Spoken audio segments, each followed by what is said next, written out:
നമ്മൾ 97% മരണനിരക്കുള്ള ഒരു രോഗം, ആഗോളതലത്തിൽ 97% മരണനിരക്കുള്ള ഒരു രോഗമാണ്. കേരളത്തിൽ നമ്മൾ ആദ്യം കണ്ടുപിടിക്കുന്നത് കൊണ്ട് ട്രീറ്റ് ചെയ്യുന്നത് കൊണ്ട് 23%. അതായത് ലോകത്ത് 100 പേർക്ക് രോഗം പിടിച്ചാൽ മറ്റിടങ്ങളിൽ 97 പേരും മരിച്ചു പോകുന്ന ഒരു രോഗമാണ്. അതിപ്പോൾ നമ്മൾ ഒന്ന് ഡോക്യുമെന്റ്സ് പരിശോധിച്ചാൽ മനസ്സിലാവും. പക്ഷേ അത് കേരളത്തിൽ അതിൻ്റെ മരണനിരക്ക് 23% പിടിച്ചു നിർത്താൻ നമ്മൾ പരിശോധിക്കുന്നത് കൊണ്ടാണ്. ഇപ്പോൾ കേരളത്തിൽ തന്നെ മറ്റൊരു സംസ്ഥാനത്ത് സ്വിമ്മിംഗ് പൂളിൽ നീന്തിയ ഒരാൾക്ക് അവിടെ നിന്ന് രോഗം വന്നു. അദ്ദേഹം അവിടെ ആശുപത്രികളിലൊക്കെ പരിശോധിച്ചിട്ട് കണ്ടുപിടിച്ചതുമില്ല, രോഗം കുറഞ്ഞതുമില്ല ചികിത്സിച്ചിട്ട്. അദ്ദേഹം വയനാടുകാരനാണ്. അദ്ദേഹം കോഴിക്കോട് വന്നു, കോഴിക്കോട് മെഡിക്കൽ കോളേജിൽ ഇപ്പോൾ അഡ്മിറ്റഡ് ആണ്. അദ്ദേഹം ഇവിടെ വന്നാണ് രോഗം ഇതാണെന്ന് കണ്ടുപിടിക്കുന്നത്. അപ്പോൾ എന്തുകൊണ്ട് കേരളത്തിൽ കൂടുതൽ കേസുകൾ എന്നുള്ളതിൻ്റെ ചോദ്യത്തിൻ്റെ ഉത്തരം നമ്മളിത് കണ്ടുപിടിക്കുന്നു എന്നുള്ളതാണ്. കണ്ടുപിടിക്കുന്നതിൻ്റെ ഗുണം എന്താണ്?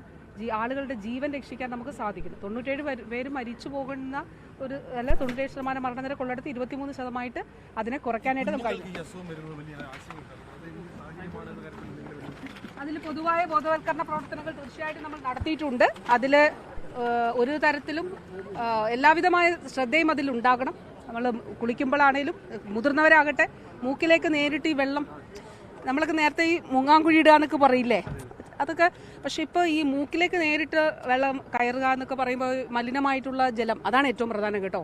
ഈ മലിനമായിട്ടുള്ള ജലം നമ്മളുടെ ഈ പ്രത്യേകിച്ച് നേസൽ ഇതിലേക്ക്, അങ്ങനെയാണ് ഇത് ബ്രെയിനിലേക്ക് അമീബ എത്തിയിട്ട് രോഗമുണ്ടാകുന്നത്. നമുക്ക് വിശദമായി സംസാരിക്കാം.